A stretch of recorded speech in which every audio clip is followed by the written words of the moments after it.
Finger gun. Finger gun. Someone do the finger gun. Someone do the finger Finger gun. gun. We all did it at the same. This is our thumbnail. Hold on. Thumbnail. Akimbo unlocked. All right, done. CQB. And welcome back to another Pistols are king. Welcome back to another episode of Panther Airsoft Folding Table Talk, episode 32. How you doing, guys? Great. Tired. Yeah, me too. I'm tired. I got work. It was I got an ugly day. I Yeah, know I we were discussing that just before. Oh, you got the tea ready? Yep. Yeah, I can Oh, agree you are with ready that. for a long discussion, sir. Remember, pinkies up, okay? Yeah. Oh yeah. Yep. There Thank you go. There you Please go. don't forget me. There we go. All right, here we go. Any Welcome updates back. from our last podcast? We got patches last week. I love that episode. We shared our patches. It's actually pretty cool how we made them, how it is loved by the community. Hated sometimes, but loved, either way. Yeah, I definitely saw some positive and negative comments and stuff like that, right? Like everyone's gonna have their, I read views the and stuff comment like section there. Well, I mean, that's where it comes down to it. It's Yeah. everyone's opinion. Yeah, it's And everyone's opinion again, on it. everyone stands in a different neck of the woods. So from there, like we live in a free society, so you don't get to tell other people what to do. And just because you shouldn't do something doesn't mean that they're not gonna do it. So like it is what it is, and there's other ways of sorting those people out, or whatever. Just move on from it, right? Like, All right, let's not end on that. Go watch Patches if you haven't seen it or heard it. If you're a podcast user, we all know you. Emphasis on the meme patches, right? Let's go get the meme patches, guys. What is this? Tacky out of this community scene. Oh, okay, yeah. Well, so like just judging from the airsoft community stuff like that, Umbrella's new product with the welded ZCI bevel, 9-tooth bevel. Oh right, you it seems like, introduced that last week. Yeah. Yeah, it seemed like some the community took it pretty well. And I say that pretty well as in like the majority of the comments were positive in my opinion and stuff like that. You're always gonna have your haters and stuff like that, but it's a decently priced product that you can pick up from a place that also offers product warranty. So okay, good. Are there techs already like reviewing this like said product? Like, because what was it? Was the laser bevel gear or something? Yeah. Well, it's laser welded, so that because like that's what. But people can look into the last podcast to get a little more info on that. Or hit stuff. search on Google. Okay, cool. So glad to know it actually is worth it. All right, let's go into Ministry of Changes here. Hosted by Mac.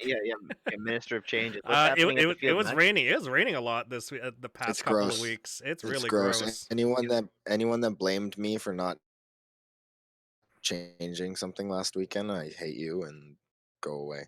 I work out in the rain for a living, like today. It was gross out. Thanks to everyone that was able to come out and again, still have fun, play, be safe, everything like that. To the people that didn't bring appropriate footwear, I hope that taught you a lesson that you should bring appropriate footwear. And by that, I mean like, hiking boots, not hiking shoes, and maybe even gum boots or something, especially right now with the amount of rain that's falling out of the sky. There was a few renters out there that were wearing sneakers, so they and quickly learned their those, lesson. Nike those are some of the SBs, people I had bro. to. Yeah, Nike free runners. I saw those and I was shocked. I was like, "What? How was that even a good idea getting into the car?" But they had a blast. No, yeah, exactly. And I talked to, I think it was 3 or 4 rentals that were having an absolute great time. They were out having fun with their friends and everything like that. And then definitely, they noted that they needed to bring the proper attire for next time. So hopefully, they'll be back and they've learned from that. And we mentioned the podcast to them, so hopefully they can learn some tips and tricks from that and everything. But okay, sorry, getting sidetracked. Ministry of Change, the field stuff. Sorry, I like that title. Okay, it made me feel like Harry Potter-esque or something. I don't know. Inner child of me just woke up. Yep. But yeah, so basically, people that have played, thank you for your opinions. People that haven't played, thank you for your opinions. They're out there. There have been a few things that have changed around city and everything like that, and there are ongoing changes that are still coming. Poi, I don't know if you want to pull up that clip and just do a short little like just Two blink. seconds. Two Show 'em seconds. show 'em 2 seconds. 2-second blink of what they are while I'm talking here, okay? So, obviously, we had the existing kill house structure that kinda focused around the centerfold of what city our CQC area was, and this is gonna kinda help dive into what we're talking about today in Man, this further depth. photo's pretty blurry, honestly. Uh, why that not that one, the second one. We could talk about it in our segment below. Okay. We give them a little Alright. tease. Alright, that was Mhm. terrible. Okay, it was a joke. But yeah, so mainly, we had the existing kill house structure, in the centerfold of what we considered our CQC area out in our outdoor field. So, you know, it is not an indoor field. Um, Mind you, a lot of people's guns are tuned to a lot of the maxes of our field limits and everything like that. So that does make for a very painful close quarters engagement. It can make for close because everyone that's shooting in the green and everything like that. And that's right anywhere from 366 all the way up to I think it was like 419 within our field rules and everything like that. It's like if you're getting shot with that, it's like the field rules and the law regulates that there is no minimum engagement distance required by insurance policies. So either you need to wear another sweater or grow thicker skin. But that being said, with CQC coming in, we've made a lot more. Or the changes that we have made a lot more impact on the dynamic of the game. So we've taken out some of the long stretch corridors. We've taken out some of the long shots, and we're going to keep taking them out. Um, Again, I've told multiple people this. If you have a sniper rifle and we call the game for city, I'd suggest either looking to get another gun or uh, get really handy with that pistol because yeah, I would like to continue the changes that we are implementing to help really kind of facilitate and change the flow of the game, create pathways and laneways and stuff like that to help. We have obvious choke points that are kind of known to a lot of the regulars and even people that play at the field that are brand new after the first couple of games. They kind of realize, okay, like this is the way we go if we want to win this. And anyone that plays the map as it was beforehand, they all know what I'm talking about, where it's like if you push top side hard enough, you can just literally push an entire circle around and the game is over within a fraction of minutes, right? So we'd really like to be able to kind of break that up and help both teams, because it's not just about um, helping one side or making one side stronger than the other or anything like that. So it's definitely about a flow of balance and everything like that. So Tack and I, Poi, you've definitely helped a lot and everything like that. Tack and I have gone through and are trying to walk through every scenario that's imaginable. So it does drive me a little insane. This is And what Tack. our topic is, like the biggest premise on is what can we Mhm. do to improve it. So we're gonna talk Well, about exactly, flow, right? yeah, Like, we're gonna yeah. talk about close quarter combat and how it is that we could fix the flow of the game. Mhm. Because there is a lot of elements that sort of shares, what topics, the topic that we're gonna cover, and as well as game design and as well as map design. Mhm. Um, And just to like stress on the fact that like the reason that we're like hyper focusing on this one right now and everything like that is just because of how busy the field has been, with hopefully the world continually looking like it's climbing up to a better point. Film has become rapidly or has just been rapidly getting back into all their productions and everything like that. So Panther is extremely busy right now. I know a lot of people that have been out have noticed. People um, have been asking questions and everything like that. So we don't know if the field this weekend will be open or it will be just restricted to city gameplay again. It's a last minute call that we're gonna have to make Friday night. We'll let you know via Facebook. Um, and sorry, guys, I lost my train of thought. I was just trying to think about where I was going. Film sets. Yes. Okay. Sorry. Yeah. So the film sets are active right now and everything like that. So we will see what portions of the field are available for play um, on on Friday when we can make that call. Mm. And then just touching back onto like field updates and everything like that, there are already existing maps or like structures that are out there and everything like that. So there's going to be some maintenance put into that to make sure that those get fixed. And meaning, people ask like, what does that mean? Basically, there's a door on a building, and for some reason, airsofters think that it's okay to go and kick the door, and I've seen they a few think of that them. they're well, it's more than a few. They think that they're an operator for about 30 seconds and they want to kick the door and breach, and then all of a sudden it's a movie door and And the then door falls off, they and then get mad at me for yelling at them for saying don't kick the door, and they're like, "Well, oh, it's it's already not even that, broken." boy. I've seen the one where they've like broke the door and then they don't even tell anyone, and it's like man, like just like God, we don't even care now that you broke the door. Just like tell us so we can fix the damn door. But yeah, so this is why we can't have nice things. Hmm. And And you're then saying there's upgrades to certain already existing structures. You said Oh so. yeah, well, so we do have some existing structures that we are going to try and put some TLC into and everything like that, make them again fully playable and defensible positions and everything like that. Mind you, we are still restricted just because of our COVID guidelines and everything like that, in the current state of the world. We are limited on the style of games and everything like that we can play. Like usually we have a menu this big, but currently we have a menu this big. So when everyone complains about the menu choices, it's sorry to say that you can't do it. And if you'd like, I'll let you stand up at the front and you can design a game in 10 seconds. So what are you mentioning here on your notes here about the what is it, cabins? Oh, yeah. Unfortunately, because of some of the damage that has been done to that and everything like that, we have been thinking about possibly taking that out of game play. But yeah, I'll just leave that as an idle threat Okay, gotcha. because Well, that's it, again that's one of the ones that are the worst ones for it. It's everyone just kicks the door, and there's like I think 4 doors on that one, so Mm, there's 4 opportunities for more than 4 people to think that they are better than they are, and they kick the door every time. I just don't understand. it is a nice structure. It is, and it's really, really nice, and we are grateful to have it. And when you abuse it and things get destroyed and things can't get replaced because people don't pay for their admissions, it's hard. It's hard for for the field. You're only hurting the field, guys. You're hurting the Gotcha. field. Why would you do And that? Why would you hurt Panther? you've mentioned something about ASG. What's that all Oh, about?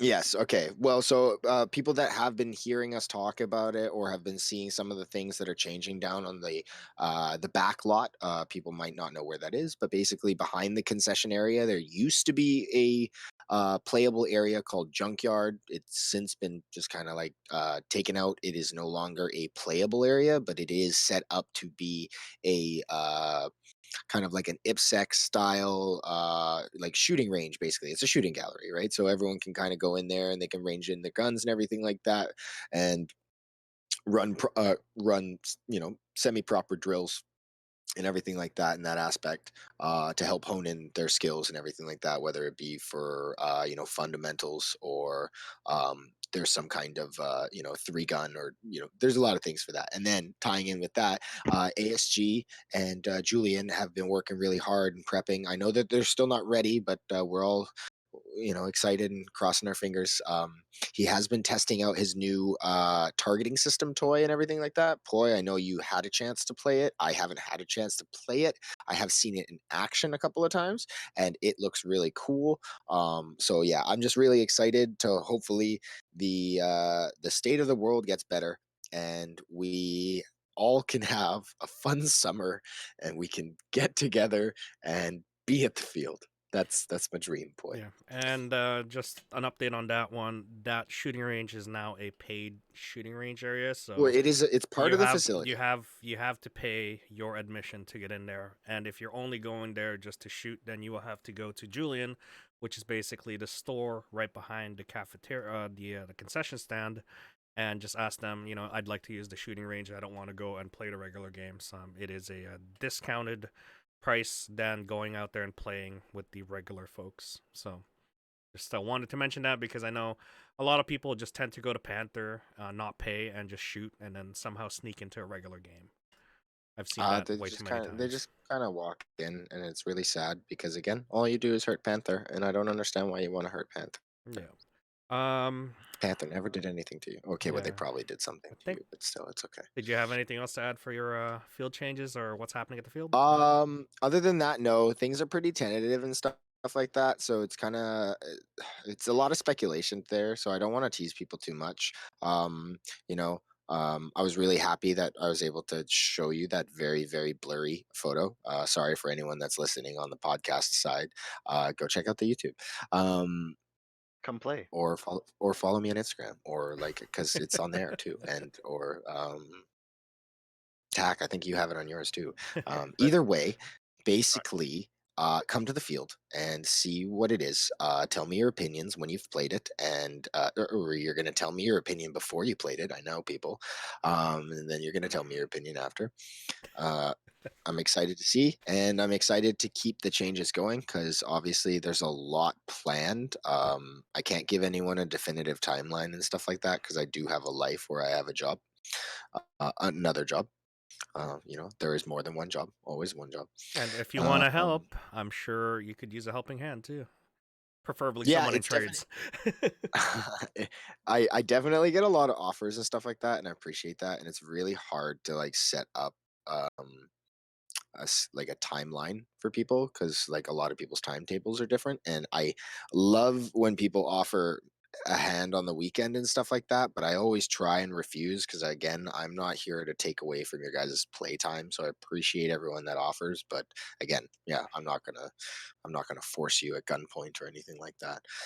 Yeah, other than that, a lot of those changes and everything like that are really just tentative and kind of like dependent on film and how busy we are going to be because again, Panther is super busy during the week and during the nights and stuff like that. A lot of people don't realize because it's like you just come and play airsoft on Saturday and Sunday, and the field does quite a lot of other stuff too. So from there, we're going to try and service our airsoft side, and yeah, other than that, we're still working away with the film.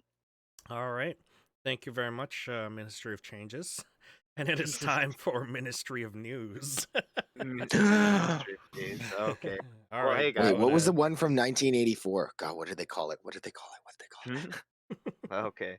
Sorry guys, my eyes are bugging hell right now. Yeah, you need blue lenses. This is a long list of news here, so go right on Oh ahead. Yeah. Oh okay. my God, you're gonna have to. Yeah. Holy Well, crap, Tack. anyways, in recent airsoft news, Maple Airsoft Supply back east, had just posted a recent notice that there is a fraudulent email going around, taking orders. As many as 13 people have been affected from this, but they have done their due diligence to inform their customers. So, just as a friendly reminder to the community, if you're going to send out any kind of payments, the only legitimate email for airsoft or for payments towards Maple Airsoft Supply is Jacob at mapleairsoftsupply.ca, and that's Jacob with a JACOB. So moving on from there, Omega Ops has released a small statement on their Facebook page. They sort of came out from the depths there. I think a few weeks back they released just a hello or a hi. So with that, a lot of rumors were floating around, and so because of that, they made a statement to help put some of the What a tease, what a tease. yeah, well, Hi. exactly. I'm not gonna lie. Like, the best way to say it is it's like 3 paragraphs that could be answered in as to be continued. But it's all good, they're letting us know that they are busy behind the scenes and they are just waiting for the opportunity. Have we actually got an official statement of when a game will happen, or is it still in the rumor? What I was told was the official answer is as soon as they are allowed. So, Gotcha. So as guys, soon as do your job, social distance. Let's get that yeah, vaccine exactly. going. Exactly. The longer it takes for us to bring these numbers down, I guess, or whatever we need to do to help, keep this in check so that we can go back to our so-called normal lives. Um, moving on from there, I would just like to remind everyone again to check out Schoolboy Airsoft's blog at www.schoolboyairsoft.com. He just recently released some content based around night ops, so if you haven't had a chance, check out his blog. Also, check out his Instagram account, Schoolboy Airsoft. He recently did a live talk about the night ops tactics as well. I believe you can find his video from that as well on his profile. I'm sure we'll hit him Uh, up for a future interview about night ops as well. So of course, it's definitely a topic we can get into. yeah, Can we wait till night games are back? yep, Because that's what it's I'm just planning on too. I was I like, don't. it's just depressing even talking about it, and it's like, yo, you can't even use these. Yeah, Like Okay. And then moving on, some product news. We have Master Mods. Master Mod being a, I guess what you would call them is an OEM of ICS. They're really pushing the whole RHOP barrel system that they so-called are selling over social media. Honestly, in my opinion, it looks like a glorified G-hop. I don't know if anyone knows about it or what a G-hop was or is, but they're calling it an R-hop system. But essentially, they're just putting like a silicone sleeve over the barrel and then fitting another bucking over that, and Bob's your uncle. I don't even know the difference. So Don't I'll worry. trust you as a tech. Well, it's didn't just they learn? Didn't to they me, teach you in sex ed that it's another condoms is gimmick. bad? To me, it just seems like another gimmick and proprietary parts and So just blah put blah blah. letter and then hop and then sell. Gotcha. Profit. Basically, it's Exactly. double the wrapper, double the hop up, guys. Yeah. Okay, I can shoot 0.8 gram BBs now. Mhm. Mac, those are And metal. Doesn't matter. last in airsoft news, we have some airsoft drama. But Ooh. before we go into that, I would just like to express that the views and opinions on this topic do not reflect the official policy or position of Panther Airsoft. So any content provided by me is of my own opinion, and we'll move on from there. So recently there was a video that was posted that I had found within the airsoft community talking about Mustang apparently being banned. It seems to be a hot topic in the last few weeks. I haven't really brought it up just because I haven't really seen a need for it. I mean, it's airsoft drama, so sure. It is what it is. But Mhm. in the video here that I had linked to you guys earlier, you have a very angry Geralt of Rivia expressing his opinions on kicking Mustang and whatnot, as well as showing a, I think it's an Instagram live video recording from a site owner in the UK. From I think it's First and Only, I believe is what they're called, but everyone calls them FNO or something. And from there, they banned him, and along that, apparently the total comes up to 28 sites in the UK. So So he got um, In banned the for what UK, reason? What reason did he get banned for? What is? There's been a list of reasons. Unfortunately, I haven't been able to get a official listed reason word for word from any kind of site owner or anything like that. But from the Instagram live video, the gist of it is that he's bad for their business. Apparently, personally, I don't like the guy. I used to follow him a lot. But you know, his content's just not for me anymore. I feel like it's promoting like very asshole kind of nature, and I don't think that that's very good. It's great entertainment, I guess, for your first couple videos. I think if you're into that kind of stuff, but to continuously sort of like um, digest someone be a that, dick, yeah. well, just yeah, to digest that kind of content on a constant basis, I just don't see the need for that. That's unneeded. Mm. So And this is besides all the skirm shop like drama and all that stuff too. Like, well, it's like it's all yeah. besides the Well, point from that. It's besides like all that, him as a person and what he's created for content, right? Like, yeah, well, so and that's apparently one of the reasons why from this one specific site owner was because of that, is that mhm.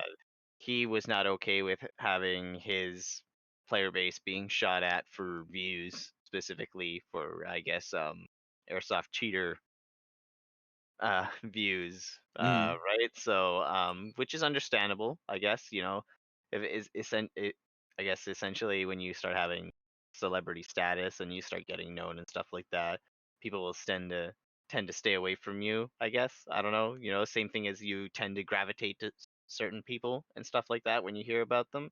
So I guess he's doing the exact opposite for that in a lot of places. So And his content is not kid friendly.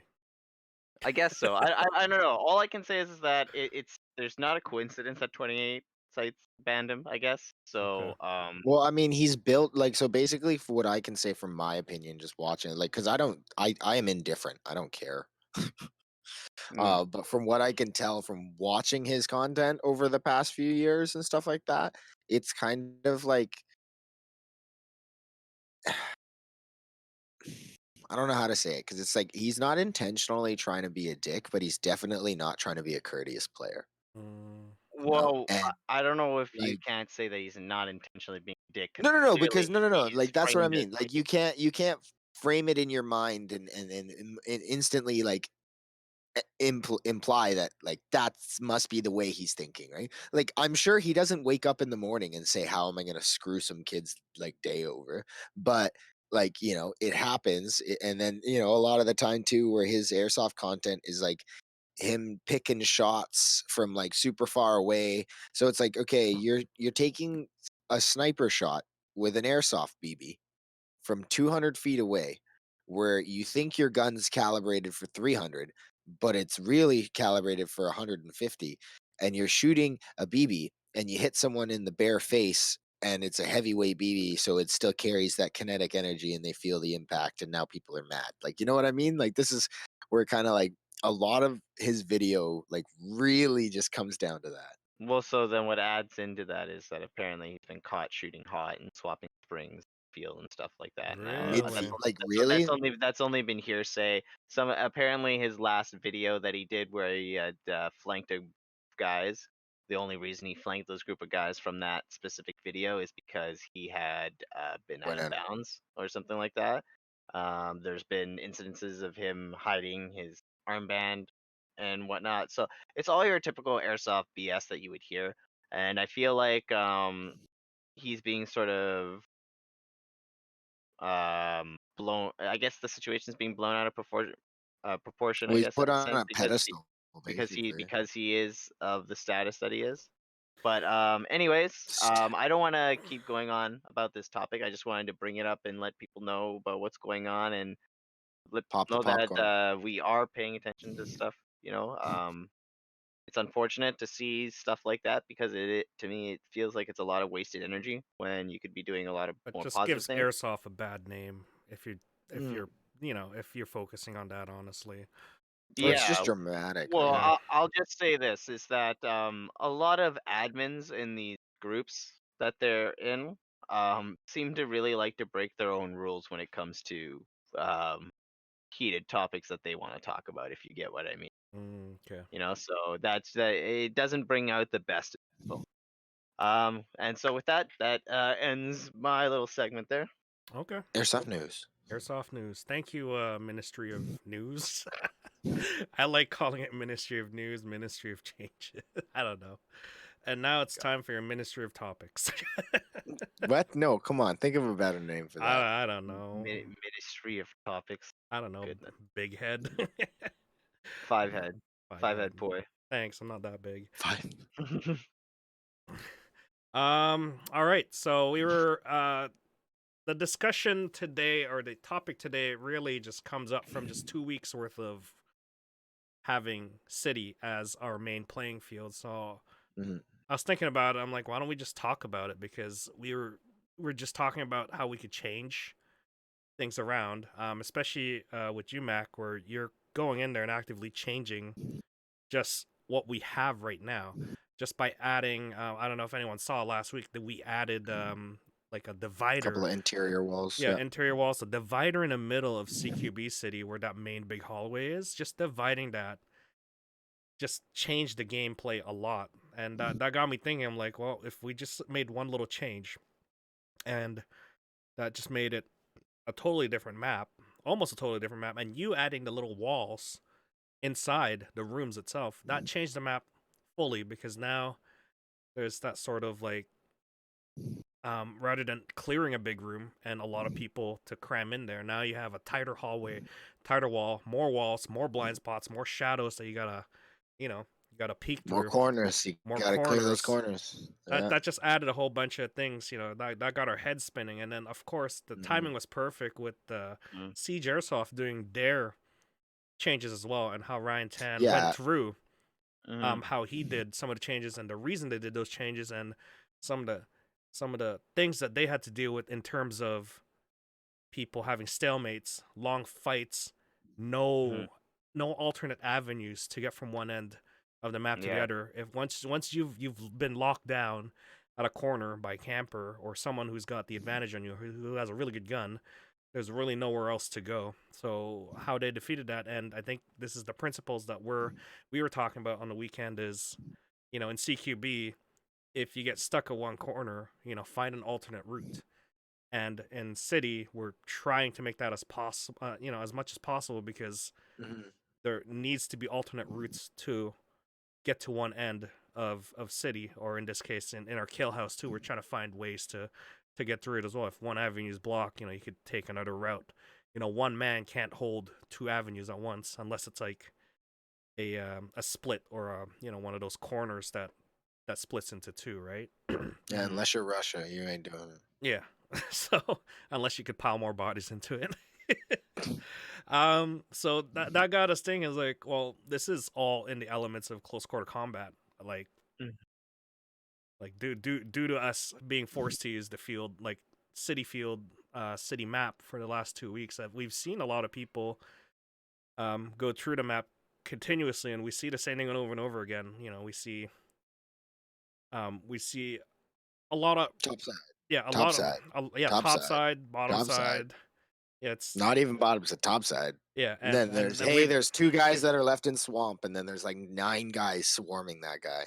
yeah, But at the same time, as a player, I can see why topside is favored, just yeah, because even though there is a It's a bunch of fast lane. buildings, yeah, what it's not even about it being a fast lane, because let's be honest, okay, the fastest lane, right, from point A to B, literally, is Starbucks to the big tree, and then you have a clear line of sight right to grandma's house, right?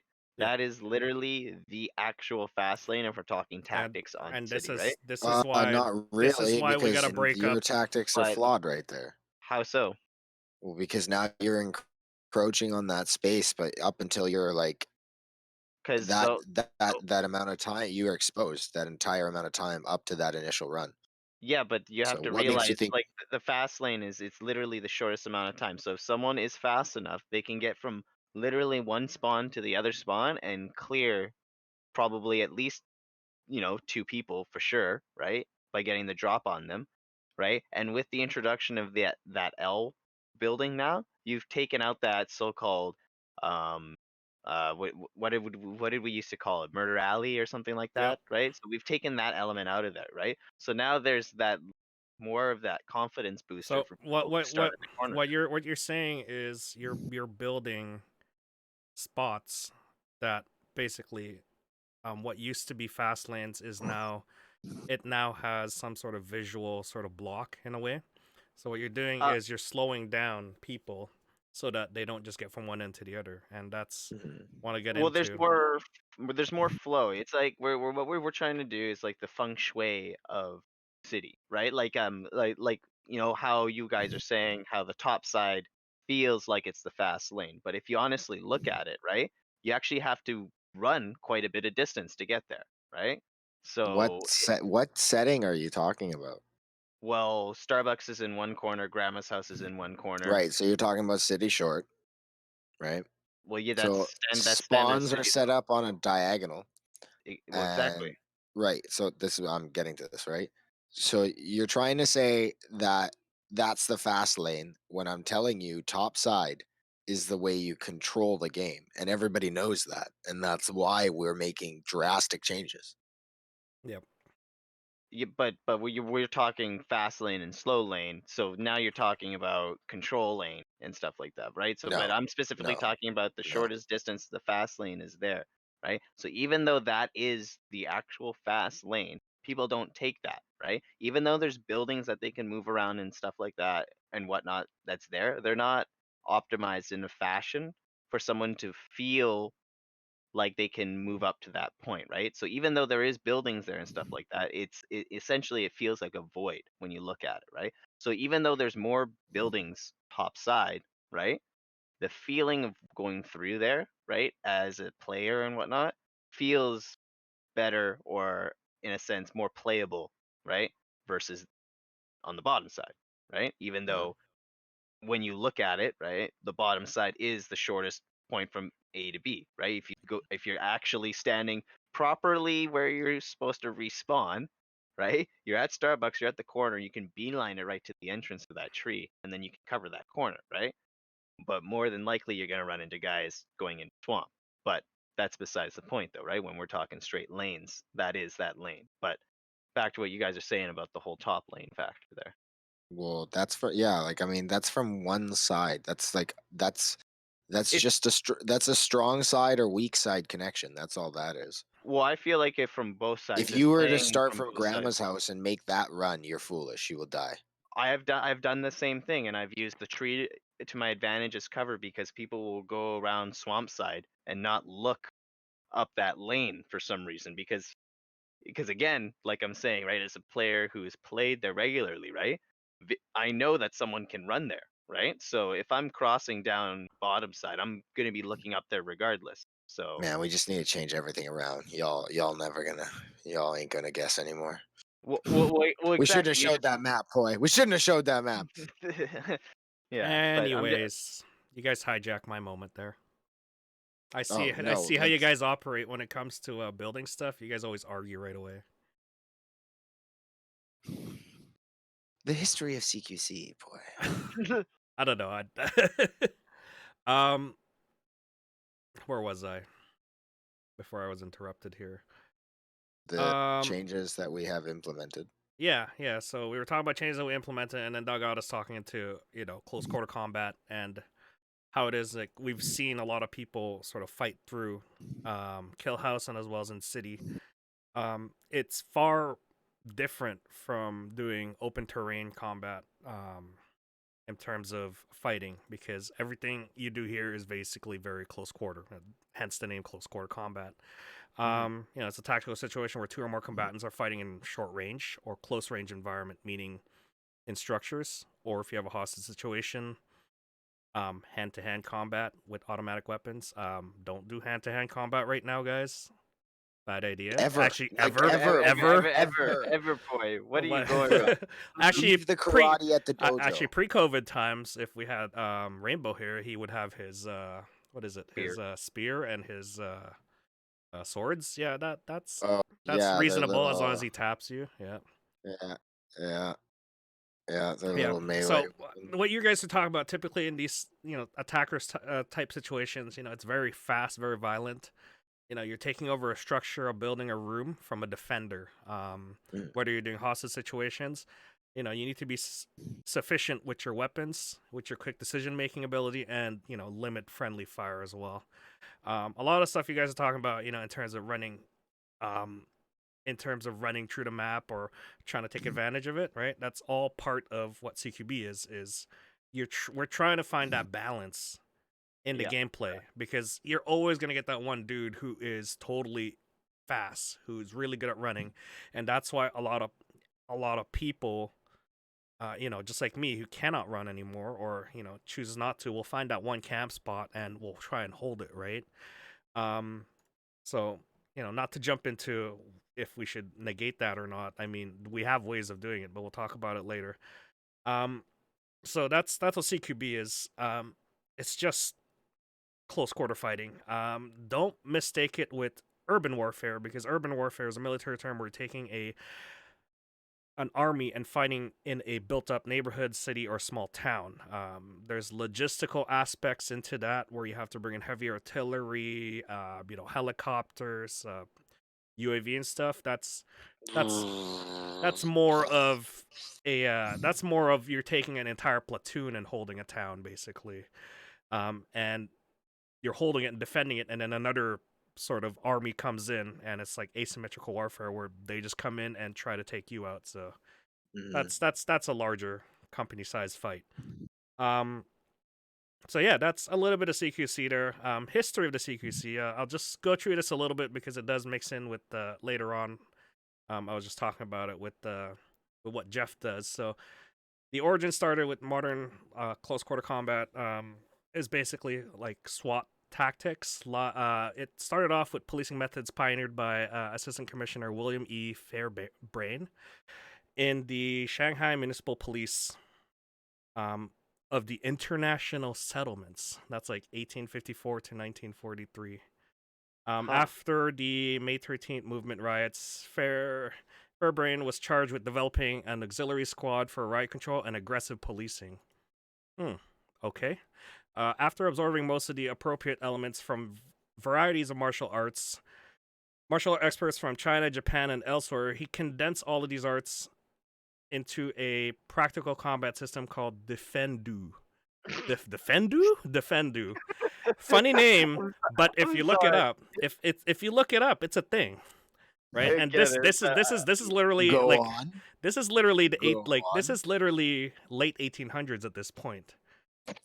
Well, The it's aim, just Go on. it's yeah, comical. it's comical, yeah. So I need to keep hearing more. I'm intrigued now. his aim for the combat system was basically to be brutally effective as possible. Point aim with your gun, whatever weapon you had back then, and just to kick ass in a close quarter environment.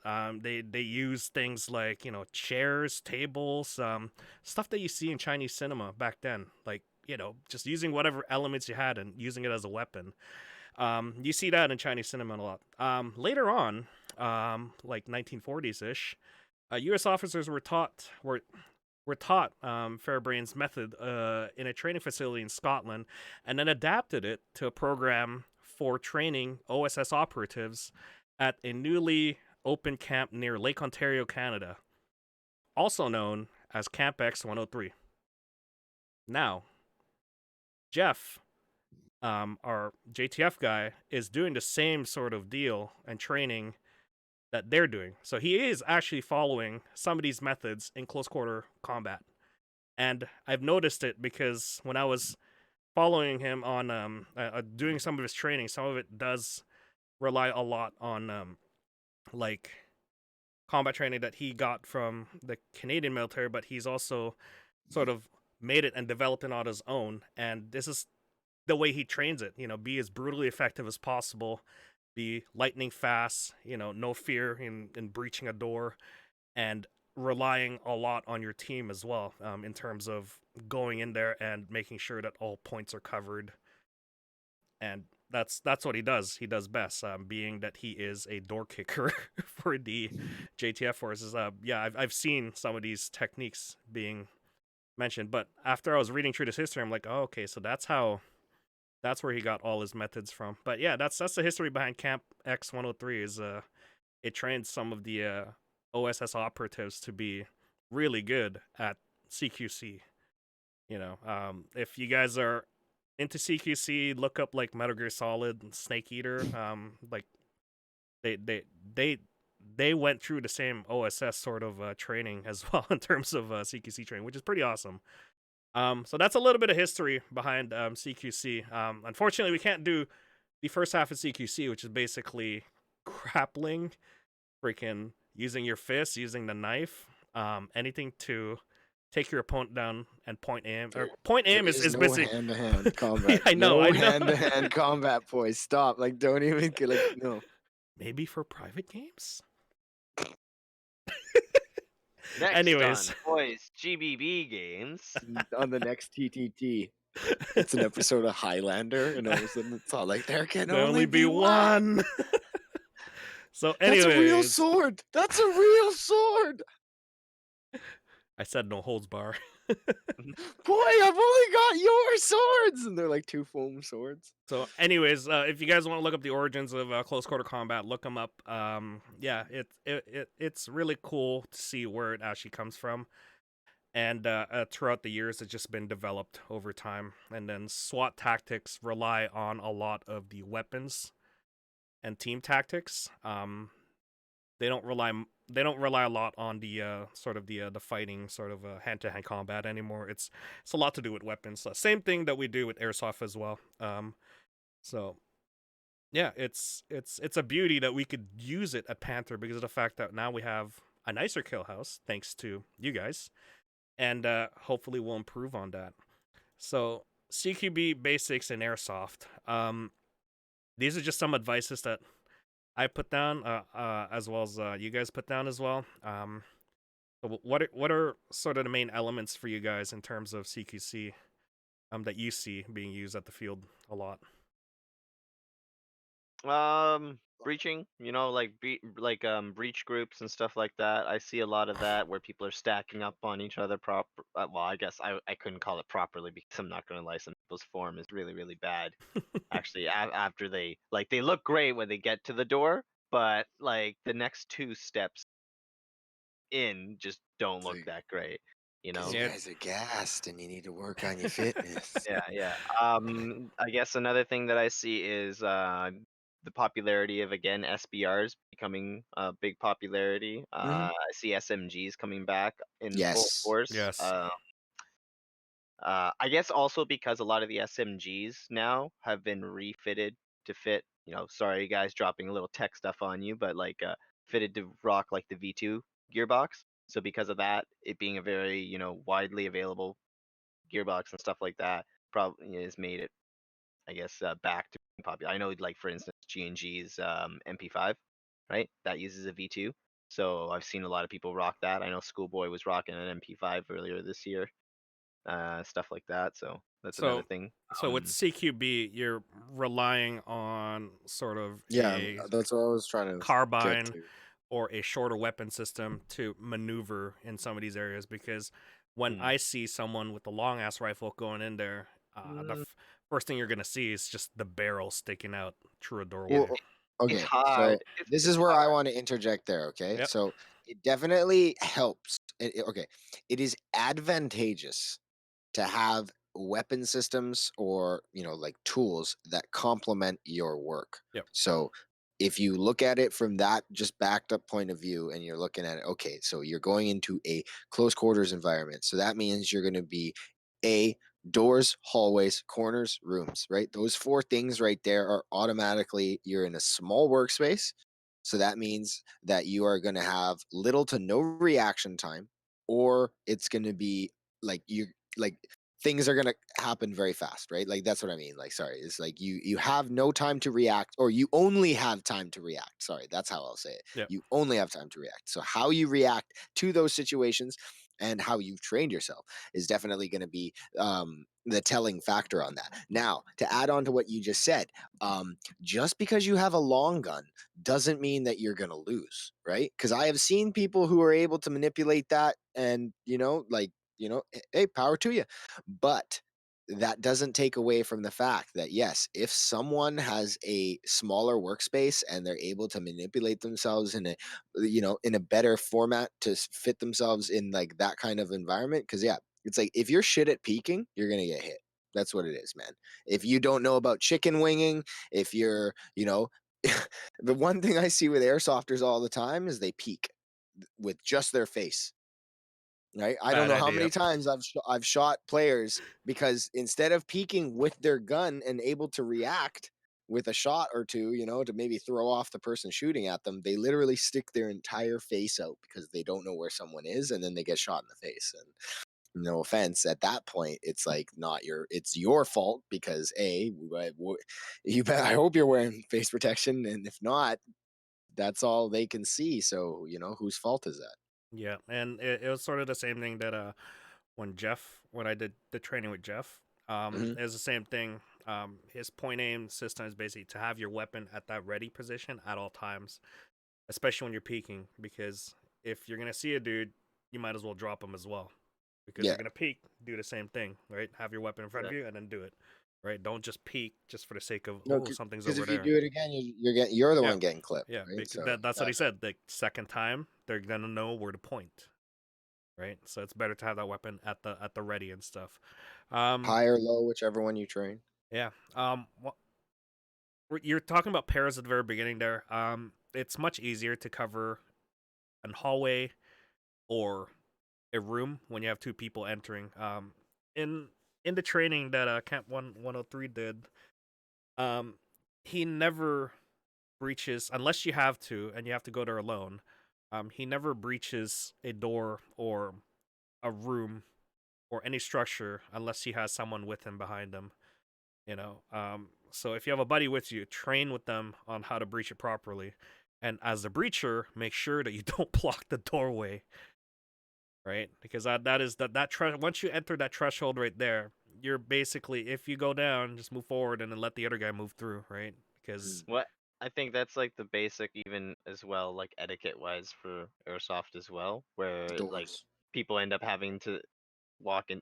They get into this thing where like they get shot, they call freeze up. hit, Yep. and then they just stand there in the middle of it, and you just stop the flow of the game. You know what I mean? And I'm pretty sure it also is the same thing in training for operators and guys in law enforcement and stuff like that. It's like even if you get hit, I'm pretty sure they're trained to like keep moving forward, not to go backwards, because then stifle the push that's coming through that Yeah. door, right? I'm sure Yeah. you When take you're I the don't when know hit how many. yeah yourself. when you're I don't know how many breaching. simulation shots I could take and keep going. When you're breaching, you basically have 2 or 3 or 4 people right behind you, and they're Mhm. relying on that first guy basically to take the hit.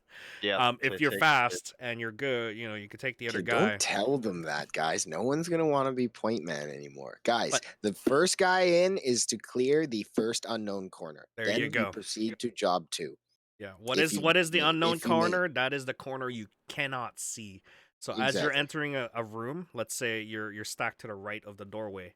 What is the unknown corner for you? The left doorway you could see right through at about like Mhm. 20% of it you can't see, but the unknown corner for you is 100% invisible, which is basically your right.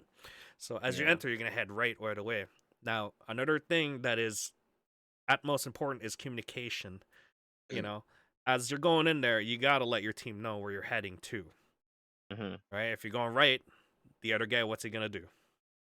The right guy right behind you is gonna go the other direction that you went, which is left, Exactly. and then right, and then left, right? As the stack Complementary. goes in. A lot of Or I've however they train. Yeah. yeah, I've seen a Mm. lot of people what they call just go the same direction and they miss one corner. There's one guy at like the corner hiding in a barrel and they don't check, right? What happens is people go in there and they pigeonhole themselves into like um something bright or something that is distracting, and then they're all staring at the same direction, not all staring at different directions. Mhm. um what what the what Jeff said is like, you're gonna, when you enter a room, right, don't do the same thing the other guys do. You're gonna have to find a job or fill a job. Basically, you're gonna watch. Fill a If you're the hole. last Yeah. man, yeah, fill a hole. If you're the last man in, you're gonna watch the back. If you're the first man in, you're gonna try and make way and fill a void. Something like watching another door or something, or watching a corner, or watching another room, and watching another entry point that an enemy can come through. Right? You're just gonna fill that role. You're gonna fill that job, and then that's where communication comes in and be like, all right, we're going in this next room, and then everybody Mhm. sort of stacks up and then taps each other on the back and then move to the next. Mhm. Repetition, same thing. It doesn't always happen. Just like what Mike Tyson said is like, you could plan and plan and plan so much until you get punched in the face, and that means that Yeah. you get you plan it. You be like, okay, we're breaching the next room, and then someone at the next room starts shooting into the doorway, and then all chaos, goes to hell. Like all that Yeah. planning basically gets thrown away, and you'd be like, well, at that Well, now you point have to you're start to deal with. improvising. You're gonna be like, Yeah. okay, well, team two stuck at that corner of the room. Can they enter that way, or can they shoot through? What can Mhm. we see? That point, you're just improvising. You You gotta be just gotta keep flexible. Yeah. you just gotta keep moving. Just gotta keep going with the flow. Doesn't matter. You still got two men that Mhm. is gonna breach another room, and then the other guys are gonna breach the other room, and they're just gonna do like a pincer maneuver on this guy that's in the other hallway or something. And Yeah. that is when you improvise, adapt, and overcome a Mhm. situation. And I've seen a lot of stalemates sort of happen because people don't know what to do next, or like they don't know the map, they don't know what to do next, and they just kind of get stuck there, and then they're just kind of playing peekaboo and hide the corner, and then shoot each other, right? That this is why we wanted to make the map design sort of in a way that there is a secondary avenue to get to that person, because stalemate sucks. Yeah. When it's just an attrition, like what it used to be back then, where one team holds one area because they have a better camp spot, you know, and they don't want to move, then that's the problem with the team that doesn't want to move, is they just want to fight in cover to cover Mm-hmm. um between each other, and they're just wasting BBs, honestly. Mm-hmm. Um if you're going to move with cover, move with suppression, move with speed, so that Mm-hmm. the other team, won't see what hit them, and then move to the flanks and whatever. Um yeah, I've seen a lot of these fights where it's just like the team that is the fastest to move in there. I agree, right? That if if you do it with speed, and you could, and if they're in the defensive position and you just keep moving from one spot to the other, you're Mm-hmm. gonna win the battle versus someone Mhm. who's just static and just staying there and camping. I mean, Yeah. Unless you're in like the best spot ever, which is really, really rare because it it's only green a certain portion of the year, so most of your cover is yeah, gone. yeah, Right? And then the other thing to consider too is like with because I know a lot of people watch breach videos and CQB videos, and something that people seem to forget is they practice with a lot of doors, right?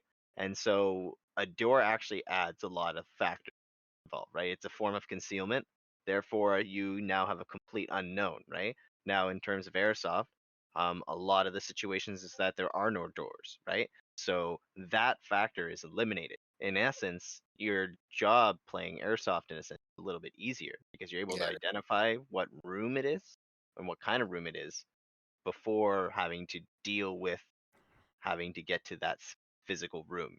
If you yep. get what I mean, you're able to tell if it's a corner fed room, center fed room, right? You're able to maybe see if there's an L, in that room, or if there's like, it's not just a straightaway room and stuff like that. And you also have that negative side effect where you can't be a cheeky guy and hide behind a door, right? Because that's always Yeah, fun, in my opinion, watching those CCTV videos where guys are using the door to their advantage, where a guy opens the door, he still doesn't see anything. They go in, but the guy, instead of taking that direct unknown corner, which would be behind the door, because if he opened the door properly, he'd be peeking, peeking, peeking, and then you'd finish off the door, right? Getting shot in the back. I've seen it a bunch of times. and But yeah, Common thing. yeah, Yeah, exactly. You just forget to check your corner, or you don't do your steps properly and stuff like that's that. the And that's beauty that literally that your improvements have put in. Some of that bigger room, right? I've already commented on it. Some of those bigger room you've divided up into smaller little rooms inside, having to block off that easy sort of viewable access of what the interior looks like. There's more spots for someone to hide at a hidden corner, and mhm, that's where airsofters usually are in CQB situations. That's where a lot of people hide, is at that hidden corner, because they know that they are in a shadow, like in a fog of war, basically, Mhm, that they mhm. cannot see as they enter. Exactly And that's what mhm. people want to do, is they want to what hide people there. forget about. Yeah, Yeah. and that's the fun Also, part. Yeah. yeah, Right. and then also another thing I've noticed is the speed and aggression thing. So, because unfortunately we don't have a catwalk, so I haven't been able to physically see it from a top down perspective, but I've audibly heard it, where with the additions of these new buildings, specifically for us at city and stuff like that, you can see people speeding up and slowing down now. I guess my Dynamic changed. yeah, yeah, Yeah, well, my big goal is, at least in the sense of how city works. I don't know about you, Mac, but like I feel like it feels funner when you do a fast, slow kind of thing. So like you're moving fast by when you enter a room, that's the fast part, right? But then when you're transitioning towards the other rooms, you're going a little bit slower, right? Because you're not Mhm. trying to rush in and stuff like yeah. that. And I feel like that's a much For more dynamic way of playing. for me, you're talking about fast and slow. I would prefer Mm, players to go fast when they're going from one building or one cover to another. When they go inside a structure, that's when they go It's when you go slow. meticulous. Yeah, Yeah, that's exactly. when you go slow. That's when you watch your footsteps, because they could hear you and stuff. Or Those check are your corners. yeah. That's when you slow down, right? I want Mhm. them. The reason I want them to go fast is, you're going out in an open, basically going from one building to another. That means that they know that they're gonna try and get to one corner right away, and then they're gonna slow down because there's an unknown. It's a block. Mhm. What I want to Yeah. see most, especially in the open areas, like let's say we're talking about the upper area where everybody Yeah, tries to top flank. side. I want to see more sort of vision blocks, sort of things that are in front of them that they can't see to the other side, right? Unfortunately, that eliminates the sniper portion of the entire Too map bad. area. Too bad it's city CQB. But that also means that they could go from cover to cover to cover and get in that close range area of a true CQB environment where you go from one cover, unknown corner, you gotta quickly peek it, no one's there, move to the next one, someone's there, shoot, I can't get him because he's got me covered, but I have a secondary avenue that I could run flank to the left or flank to the right, and then that's gonna sort of like balance the game because now rather than having long engagements and then they know where you're going, if that defender cannot see where you're going, he's gonna guess it's either gonna be left or right flank. As long as he has another guy covering the other flank, right? Mhm. It's not gonna be a stalemate anymore. It's gonna be, oh look, I flanked him, but there's another dude watching that, and then Mhm. now you need more people in the way or in to that one The kid who's lanes have yeah, changed. the one kid who runs really fast now can't do it fast because their vision's been blocked, but at the same time, Mhm. it adds more CQB cover for the other team to cover another corner, right? Mhm. Unless that guy's alone, then that one guy flanking is gonna Mhm. take the Be advantage on sad. him. Yeah, As yeah, well as I think it also helped eliminate some, KOS just because you have to be able to identify people, especially in a close quarter environment. yeah. And like I Friendly fire is a feel, thing, even yeah, regular I games. Yeah, call it. yeah, and I'll say this, like the trend that I see is when people go out for their game sessions, maybe the first 2 to 3 games, I'll see a lot of friendly fire happen. Um, then later down the line, you start seeing less friendly fire. I'm not saying that people are shooting less, right? But people are realizing that they can't just go around a corner and then just start shooting people, right away, right? Because if you do shoot your teammate, you've just, lost a little bit of manpower there, right? So, um, it's forcing people to be a little more, or it's adding more consequences, I think, people's decision making. Hmm. Um, let's focus more into the kill house here because you provided me a lovely photo of the kill house here. Um, so your improvements right now consist of the first green element, which is that L shape you're talking about, which practically eliminates that viewpoint of Murder Alley, is what you're talking about. From so McDonald's to that. That view that you had from topside barrels all the way down to swamp. Yeah. So that Yeah, got so eliminated right away. From like, I think from Starbucks down here, you could see all the way up to the barrels or the tires, basically. That got basically, eliminated yeah, right away. exactly. So that's why you see that wide flank that people do now, because in that after McDonald's area all the way up to the road, people prefer to have their backs to a wall because they don't have to worry about defending Getting that shot. corner. Yeah. So Yeah. everything is towards the 12 o'clock as they push up. So our that's what I was talking about is if we sort of put in more structures in between there and the road, we could eliminate sort of more of that long range sort of fights and get everybody into a moving meticulously and carefully from one cover to another without being shot from that, the Panther campsite corner, the favorite corner.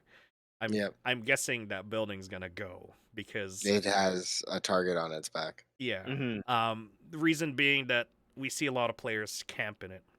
Mhm. My suggestion, I know you guys heard this, but I just want the audience to hear it, is if we're gonna put some sort of camp spot, I would prefer that camp spot would be a half block, right? Something that my height, I would have to work my way to ducking down and then have a little bit of my head exposed, but it's more difficult to camp it, right? So if you're gonna camp, we're gonna make you work for it. That's what I'm saying. It's gonna be uncomfortable. It's gonna be uncomfortable. It's one of those things where you're gonna have to Yeah. crouch. It hurts, right? And you're crouching there for a long time, versus when you're standing and you're just hiding right behind a wall, and then you just pop out once in a while and then fight, right? That's far different from when you're crouching and then you have to stand up and then fire and then crouch again, right? That's Well, like more difficult. we'll give you like a really cool kill angle, but I'll take out like the bottom 2-3 feet so that you can get shot in the shins. Yeah. High risk, high reward. Yeah. And if you're gonna prone, Right, that's gonna be right, your right, right. face. That's gonna be your face first. shot. Yeah. Facially exposed. Yeah. So what do you think about that? Having a half block at the back there, and No, I definitely agree with it, boy. Yeah. And I remember us talking on the Yeah. weekend and stuff like that. It made sense for what we are envisioning for the future of this, because we really would like this to be able to be a multifaceted field, right? Yeah. Like at the moment right now, city and especially city short being as condensed as it is, it can only work really as a small private TTT game, a training compound, or when we have a small game of regulars running city short, just because of the dynamic that it is currently. Things have been changing, like we've been talking about here, and that people can kind of see with some of the interior walls being added and some of the new concept buildings that are being created.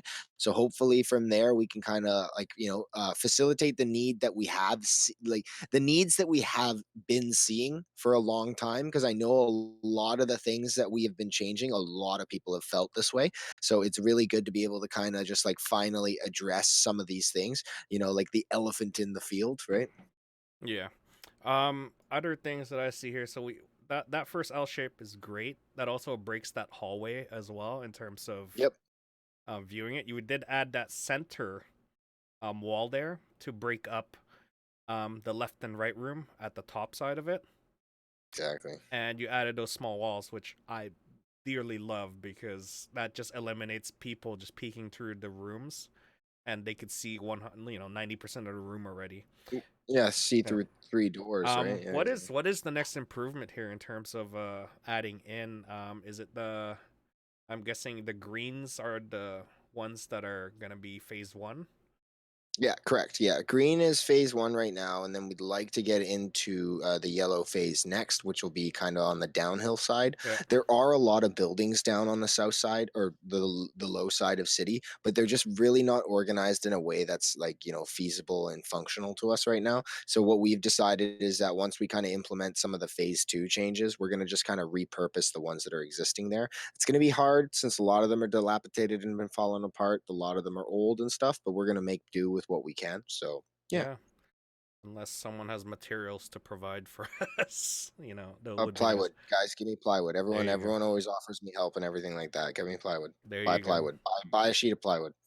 So I can see a lot of nice CQB sort of elements here. Engagements, yeah, exactly. Engagements, clearing corners. These are odd corners to clear. Like you got like 130-degree corner here that you gotta clear or something like that in the middle.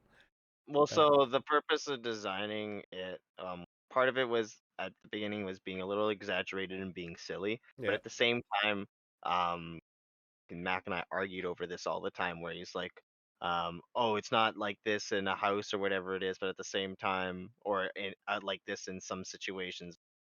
Thing is that not every building is the same, right? Yeah. Especially when you get into homes. People's homes are custom, right? And different. So to add that flavor of, weirdness of having to do the extra mile on certain things Mhm, adds that, mhm. little bit of spiciness, as well as allows people, to sort of push a little bit more out of their comfort zone and whatnot, right? Exactly. And Yeah. at the same time too, we'd eventually like to add a lot of doorways and make it so that we can sort of open and close a lot of the map so that it changes the game flow for certain things. So that way it's not always the same, and people don't get like a stale gameplay. Yeah.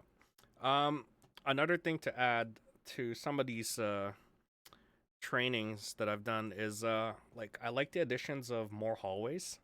One note about hallways is a lot of people don't know is if you're gonna do a kill house or a CQB and you enter as a team, a lot of people forget that hallways are your main avenues, are your main highway, are your main traffic area for a lot of CQB clearing. For death. They're death hallways, yes, but Yep. the one whoever controls the hallway is basically the winner of the game. What Well, they ends up control the flow. they control the flow. What ends up happening is you have a 4 stack or a 6 stack just go into a room and they do it properly and beautifully, but no one's at the hallway. Maybe someone, a 6-man enters a room here, right? It's beautiful, but the enemy's on the other side and they heard them, and then they pop out the hallway and be like, okay, they're not there. I'm gonna wait for them to come out. And then they come out, and then bam, they gotta re-clear that hallway again. Yeah, So exactly. leaving, if you go in there with a 4-man, right, or a 2-man even, just to clear a room, right, It leave sucks, the other 2-man outside so that they can hold security, that hallway. Yeah. Yeah, hold that hallway, right? Yeah, Don't and let I've seen that happen where there were players, hanging out at one room. They heard them come in, going left, going right, clear, and then they go, okay, I'm just gonna wait outside the hallway and wait for them to push out, right? And they don't secure that portion of that hallway where it's that main flow, right? And Yeah. oh boy, do they just lose focus right away, or they just lose their plan right away because they weren't thinking about the enemy, coming out and then holding the hallway when they're not there anymore. So Exactly. yeah, but that's the beauty, because you guys are putting more hallways in here, which is awesome, and it's one of those things where hold the hallway, you're basically Obi-Wan, you're holding the higher ground. Yeah, so to give a little bit of detail for some people too, is that because like I know the original Kill House, it was a little bit cramped in some of the spaces. Credit to the guys who built that thing at the very beginning. I love what they tried to attempt. But my Not big even thing. attempt. They did it. They did I it. really Yeah. appreciate the Yeah, yeah, groundwork yeah, that yeah. we're building off of, because I don't want to take credit for doing this. I did not do this, Well, but I am coming in. we're adding on to it, I'm right? coming in to And so improve. and Yeah. and Yeah. so a lot of the dimensions of these changes are going to be different from what's already existing, because I found that a lot of the spacing did not work well in sort of making fair gameplay as well as having good flow, right? So a lot of the hallways now are going to be like 6 feet wide, and the purpose for that is so that you can have two people standing side by side and still have some room to maneuver on each side. I found that the original hallways were a little cramped, couldn't have people side by side.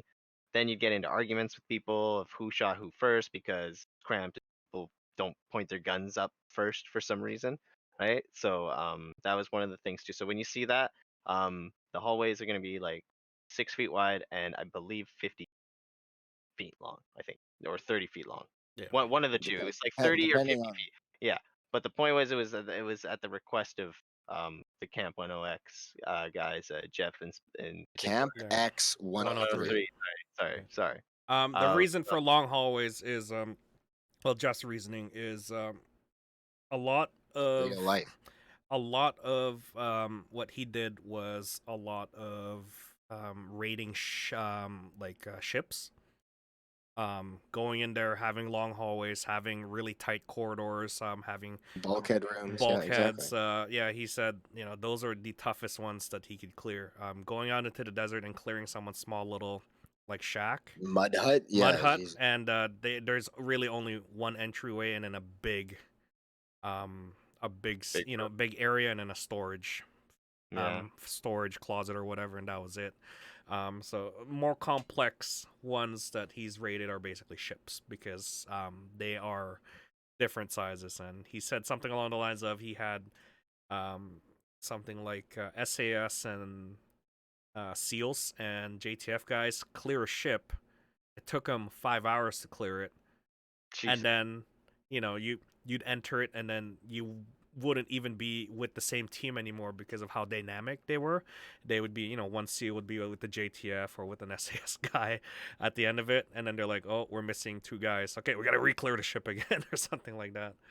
So the design elements were by the request we're by his request, and this is what he wanted. Yeah, it's looking pretty good. I'll just show it again here. It's looking pretty good. As far as like CQC basics go, especially in Airsoft. Um, hopefully we could get that catwalk in as well. That'll be cool. Not something that the public can access. Sorry, guys. No, that's for staff only. Yeah. That's for staff because we want to see what we can improve upon when we built this thing, right? Because it's hard to gauge how people are doing inside a kill house when you can't see, 90% of what's happening in there, right? And you only hear people coming out and dying. Other than that, what else can you train on in terms of CQC basics? I know there is a lot of people that go to the range and practice their quick sidearm switches, fast reloads, transitions, all that fun jazz. That's great. Go out there and train with moving targets too. It dramatically this is definitely changes. the place to like implement those like that muscle memory. So yeah, I've seen people do it. I've done it myself. I genuinely enjoy it. That's why I love it. Like you'll see me, like I'll just throw my primary down. I'm like, going pistol. And all of a sudden I realize how cold it is. And then I walk out with a super angry face. And then I don't play Airsoft. I hate Airsoft. Some people practice their Mozambique techniques or drills.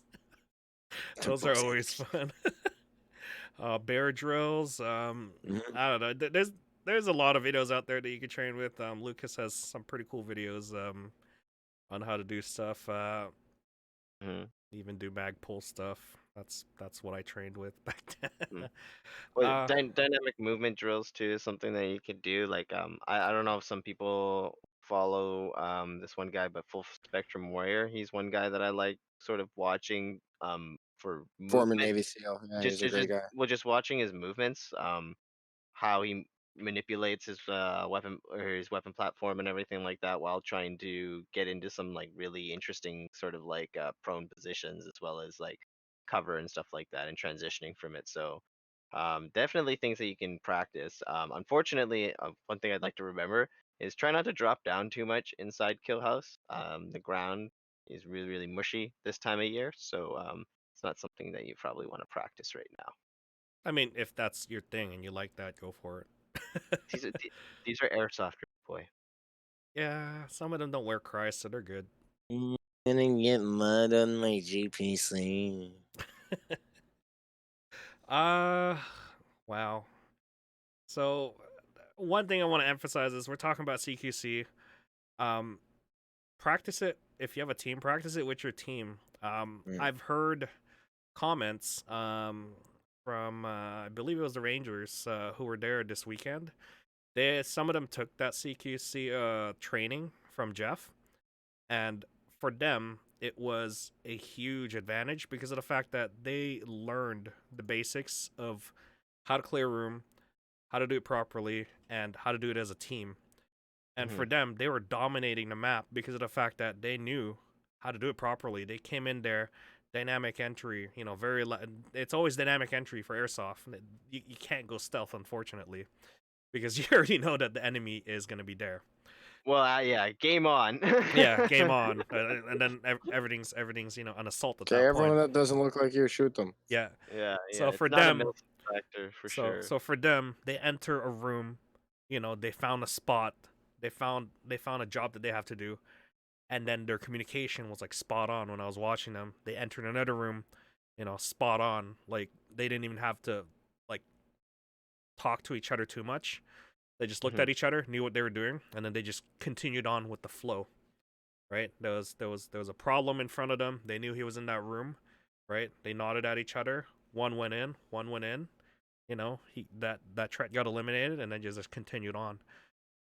So you don't have to take these expensive trainings. You could just do it with your team, right? And you can do it properly.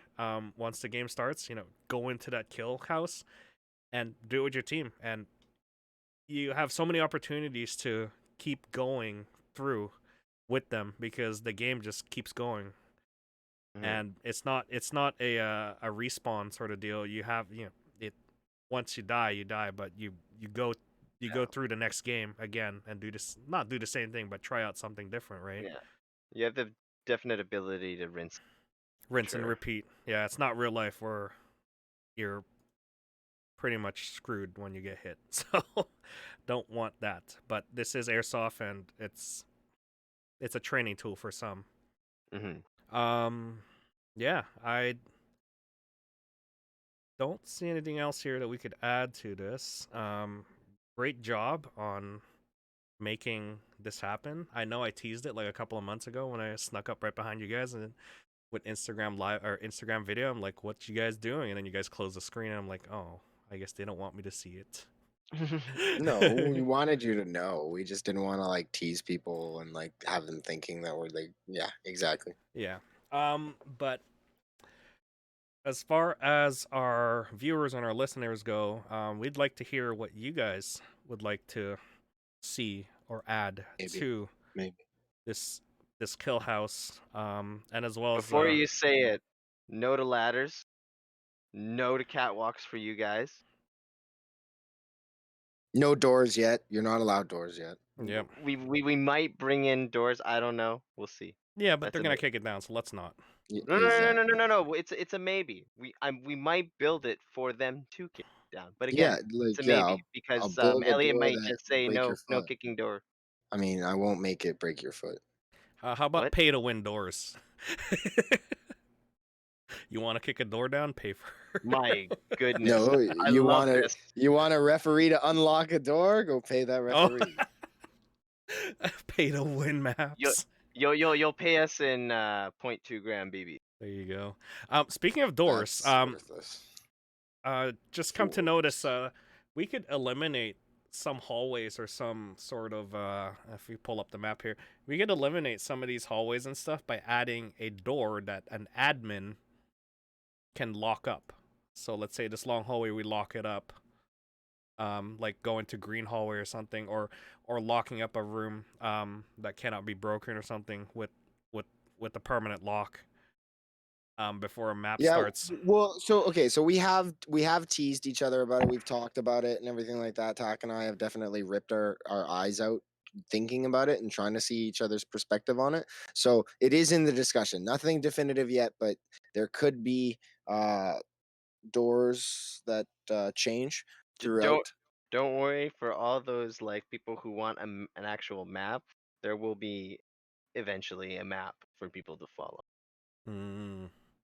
Yeah. If you get what I mean. Yeah, we'll have to get a drone out and take a top view photo of it. Kind of hard with the tree in a way, but at least you can see. Don't worry. Once we get the catwalk, there'll be trimming. Yeah. Yeah. No. That was my suggestion. There is just the doors. You guys have anything else? I can't wait. I want to have the doors. Okay, don't get me wrong. I would love to have the doors, but you guys can't have. You guys aren't allowed doors. That's it.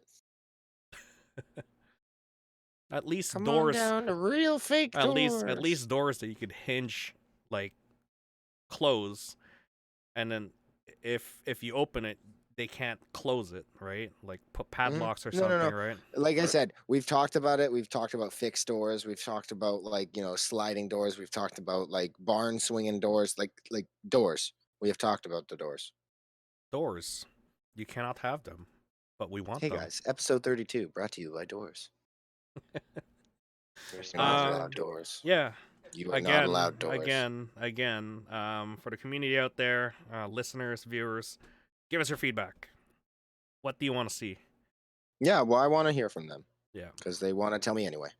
Yep. And then you guys can dissect it maybe in the next episode or something. But I'm sure these improvements will take a while. It's taking us a while to bring it up, but I will keep observing. I like observing what's happening out at the field and how people are utilizing some of these structures. Again, the beauty of having 2 weeks worth of CQB and watching these guys just constantly play CQB, you tend to see where the camp spots are. We're trying to eliminate that. You tend to see paths and avenues that people take, right? We're trying to break sightline from one end to the other. That's one of those things that's really hard to do. because it's just one of those things where players hate it when they don't know where they got shot because it was just so far away and such, right? I see a lot more thrill and action when people rush in there and they're basically fiddling around with the rifles because they don't have it right, or it's on semi, or they don't have a mag in. That was a funny one that I saw, or the mag wasn't on properly and it falls when they start firing. Situations like that I is do that all fun. the time. It's fun for patrons because of the fact that it's just one of those things where like, oh, I wish I was ready for that. A good shot because that was, you flanked me real good or something like that, and I like to see those. The ones I don't like to see is just like people camping from tires One end. and then shooting the other guy at the other end who's also camping as well. So Yeah. it's no fun. Then go. It's gonna be just playing out at a regular sort of open field environment versus a CQB map, right? So CQB map is all about movement, flow of movement, speed, aggression, and outsmarting the other guy,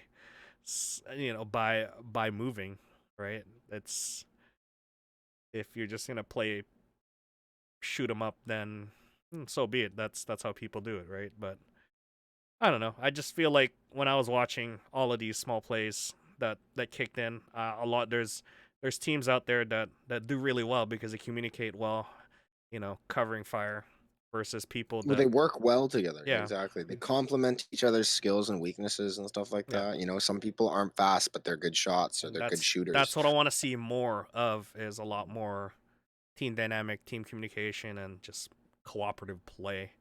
Yeah, Because no, it was good. It was good research. yeah, and hopefully we'll get some more of that. And the kill house looking beautiful. Another element of Panther that is gonna be nice in the summertime later on. Oh man, it's gonna be heated, well, especially when it's hot outside. In CQB. Especially when people are wearing t-shirts. Yeah. Yeah. I'm So excited for the GBB game. yeah. So I guess I'll announce it. I'm gonna start off the GBB games when it is ready for the weather, and hopefully some of this current event life stuff kind of just goes away after the summertime hits, but that all depends on all of us, right?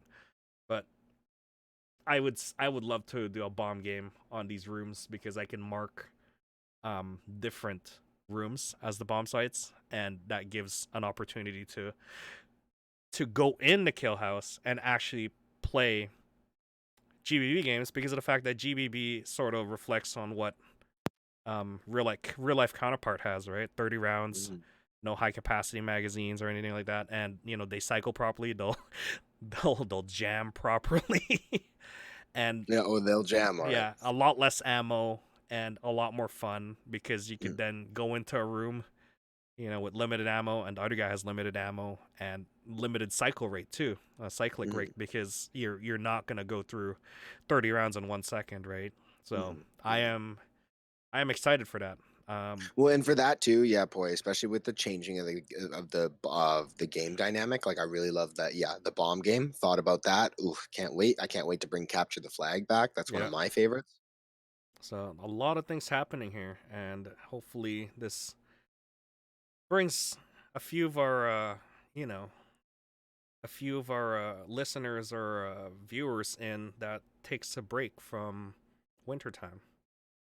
It's been a hard winter. I mean, did anyone hear what did the groundhog see his shadow, or are we getting two more, or what?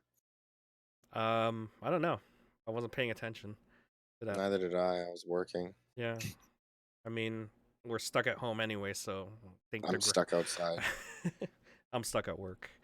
All right. I'm with you. Alrighty then. I think that is all for us here. Tack, did you want to add anything else? Other than guys, don't forget about your waivers on the weekends and stuff like that. We still got to follow through with that.